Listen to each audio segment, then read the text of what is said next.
പണ്ട് നൈമിത്തിക പ്രളയകാലത്ത് ഒരു മഹാ അസുരൻ പ്രത്യക്ഷനായി. ആ അസുരന്റെ പേര് ശംഖാസുരൻ എന്നാണ്.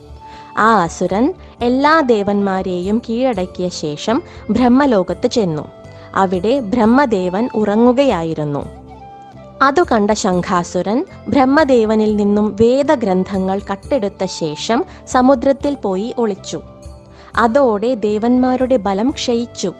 അപ്പോൾ ഭഗവാൻ മത്സ്യാവതാരം കൈക്കൊണ്ട് ശംഖാസുരനോട് യുദ്ധം ചെയ്തു. ആദ്യം അസുരൻ ഭഗവാന്റെ നേരെ ശൂലം പ്രയോഗിച്ചു. എന്നാൽ മത്സ്യദേവൻ സുദർശന ചക്രം തിരിച്ചുപയോഗിച്ച് ആ ശൂലത്തെ ഛിന്നഭിന്നമാക്കി. അപ്പോൾ ശംഖാസുരൻ മുഷ്ടി കൊണ്ട് മത്സ്യദേവനെ പ്രഹരിച്ചു. ഇതിൽ കോപാകുലനായ ഭഗവാൻ സുദർശന ചക്രം ഉപയോഗിച്ച് അവന്റെ ശിരസ് അറുത്തു. ശേഷം ഭഗവാൻ പ്രയാഗിൽ ദേവന്മാരോടൊപ്പം ചെന്നു